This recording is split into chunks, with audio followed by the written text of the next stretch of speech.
Hello. So today I'm going to share with you 3 tips that changed my life. They helped me feel less overwhelmed and gave me more energy to show up for the things that I actually enjoy in my life.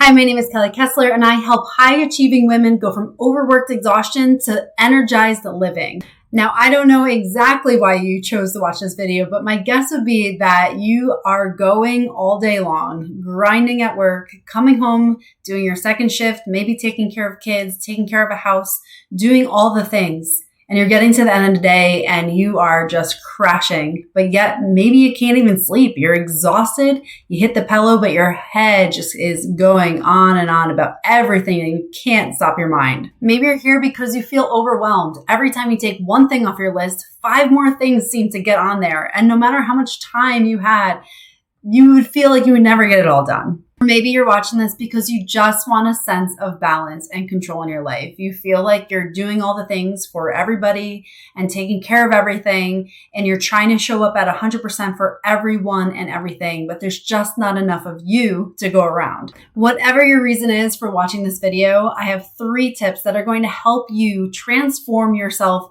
into a version that you can feel expansive, energized, feel more free, and not be so held down and restricted by what you're experiencing day in and day out. I know the frustration you're feeling. I have lived it for years, and that's why I'm so excited to share these 3 tips with you because they made such a huge difference in my life. The first thing that transformed my life was visualization. So what this is actually imagining what your ideal life would look like. So what I do is I close my eyes, I take a few deep breaths, calm my system down. I usually place my hand on my heart and one on my belly and really just bring myself into the present moment. And then I give myself permission to dream. When's the last time you actually allowed yourself to dream?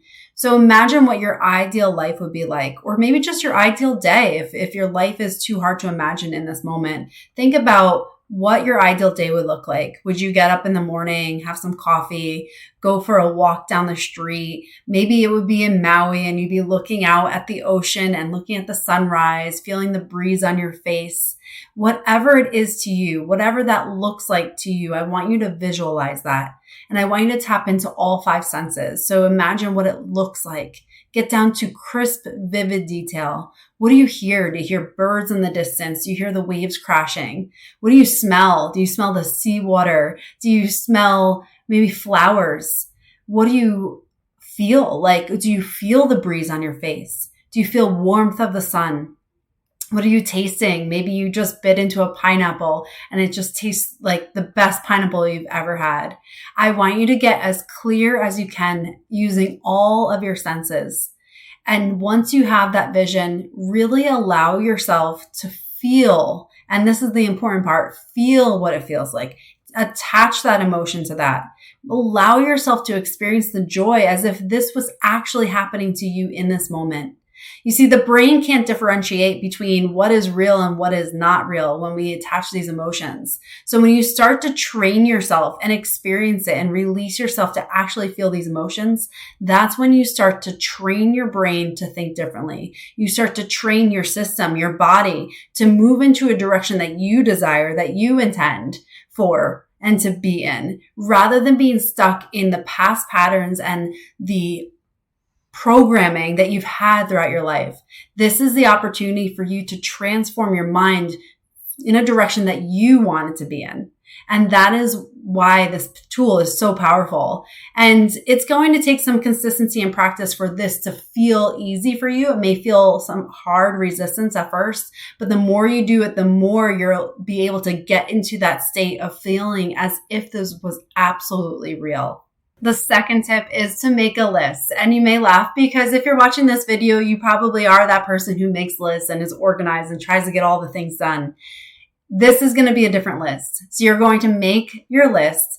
And now I want you to intentionally cross off nearly everything on that list, only leaving just 1 or 2 things that are the absolute most important things to do. You see, when we have lists and lists upon lists of things to do, it takes our energy, which is for the most part a finite resource that we have, and it disperses it. So we don't actually do anything well because we're trying to get all the things done. And this is the perfect recipe for overwhelm, which I'm sure you are experiencing at some point in your life when you have all these things to do.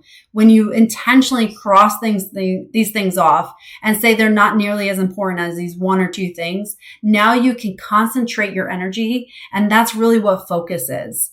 And focus becomes such an asset for you to actually do these one or two things that are most important really well.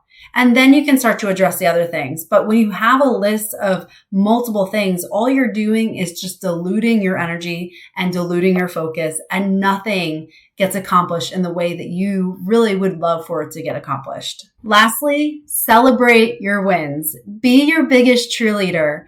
Now, this may feel hard for you. Maybe you're someone who just sticks your foot to the gas pedal, keeps yourself going, and just drives because maybe you feel like if I celebrate my wins, I'm letting myself off easy, and maybe I won't keep that same intensity.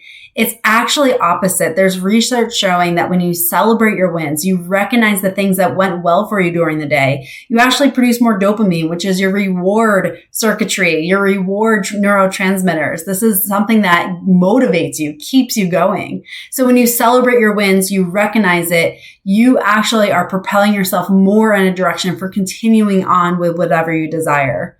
On top of that, when you celebrate your wins and you're intentional about maybe writing them down at the end of the night, it actually allows your brain to filter out the world and everything you do to see more of what you've done well. And so this is actually through the reticular activating system where this becomes a filter. It filters out anything that you're not intending to think about. So if you become more intentional about focusing on what went well for you, what have you done that really was a big win today? Now you're going to see more of that. And again, this starts to transform how your brain is wiring, what you're focusing on. And just like anything, it's not going to be a quick fix overnight, but if you can start to implement these things, you'll start to notice that you see the world differently. Maybe you see yourself differently. You'll start to feel like you are more free, not held down by negativity, not held down by the things that are anchoring you into maybe a past version of yourself. It is so freeing when you take these and really move on with them and apply them consistently. Let me know in the comments how this goes for you. I would love to hear from you. And if you haven't done so already, please subscribe to the channel. I post a lot of videos that including this, as well as how you can use your mind and your body to really free yourself, be more energized, and live the life that you desire. Thank you so much for joining me today.